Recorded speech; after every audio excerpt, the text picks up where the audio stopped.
ಒಳಗಡೆ ಬರ್ರಿ. ಕೆಲವು ಜನ ಮದುವೆ ಆಗಿ ಮಕ್ಕಳಾದ್ರೂ ಕೂಡ ಯಾವ ರೀತಿ ಇರ್ತಾರಂದ್ರೆ ಸಭೆಯಲ್ಲಿ ಬಂದಾಗ ಕಣ್ಣೀರಿನ ಪ್ರಾರ್ಥನೆ ಮಾಡ್ತಾರೆ, ಎದೆ ಓಡ್ಕೊಂಡು ಕಣ್ಣೀರ್ ಹಾಕಿ ಪ್ರಾರ್ಥನೆ ಮಾಡ್ತಾರೆ. ಆದ್ರೆ ಮತ್ತೆ ಸಭೆಯಿಂದ ಮನೆಗೆ ಹೋದಾಗ ಗಂಡು ಗೊತ್ತಿಲ್ದಾಗೆ ಇನ್ನೊಬ್ಬನ ಜೊತೆ ಚಾಟ್ ಮಾಡುದು, ಹೆಂಡತಿ ಗೊತ್ತಿಲ್ದಾಗೆ ಇನ್ನೊಬ್ಬರ ಜೊತೆ ಚಾಟ್ ಮಾಡುದು.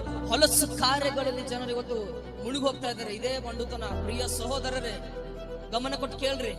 ನೀವ್ ಅನ್ಕೊಂತಿರ್ಬೋದು, ನನ್ನನ್ನು ಯಾರು ನೋಡ್ತಾ ಇಲ್ಲ, ನನ್ಗೆ ಯಾರು ಕೇಳಕ್ಕಿಲ್ಲ, ನನ್ಗೆ ಯಾರು ನೋಡ್ತಲ್ಲ ಎಂಬುದಾಗಿ ಕದ್ದು ನೀನು ಪಾಪ ಮಾಡ್ತಿರ್ಬೋದು. ಆದ್ರೆ ಸರ್ವಶಕ್ತನಾದ ದೇವರು ನೀನು ಆಲೋಚನೆ ಮಾಡಿರೋ ಮಾತುಗಳಿಗೆ, ನೀನು ಆಲೋಚನೆ ಮಾಡಿರೋ ಆಲೋಚನೆಗಳಿಗೆ, ನೀನು ಆಡಿರೋ ಮಾತುಗಳಿಗೆ, ನೀನು ಹೋಗಿರೋ ಕಾರ್ಯಗಳಿಗೆ, ನೀನು ಮಾತಾಡಿರೋ ಪ್ರತಿಯೊಂದು ಮಾತುಗಳಿಗೆ ಪ್ರತಿ ಒಂದನ್ನ ಲೆಕ್ಕ ಬರ್ದಿರ್ತಾನೆ.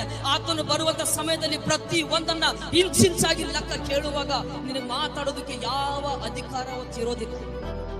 ನೀನಂತೀಯ ದೇವರೇ ನಾನು ಪಾಪ ಮಾಡಿಲ್ಲ ಅಂತ. ಆದ್ರೆ ನೀನು ಎಲ್ಲಿ ಪಾಪ ಮಾಡಿದ್ಯೋ, ಯಾವ ಗೋಡೆ ಮಧ್ಯದಲ್ಲಿ ಪಾಪ ಮಾಡಿದ್ಯೋ, ನೀನು ಯಾವ ಒಂದು ಸೆಲ್ ಫೋನ್ ಅಲ್ಲಿ ಪಾಪ ಮಾಡಿದ್ಯೋ, ಯಾವ ಒಂದು ಹೊರಗಡೆ ಹೋಗಿ ನೀನು ಯಾವ ಪಾರ್ಕ್ ಅಲ್ಲಿ ನೀನು ಪಾಪ ಮಾಡಿದ್ಯೋ, ಅದೇ ಸ್ಥಳಗಳ ಹೊತ್ತು ನಿನಗಾಗಿ ಸಾಕ್ಷಿ ಹೇಳ್ತಾನೆ.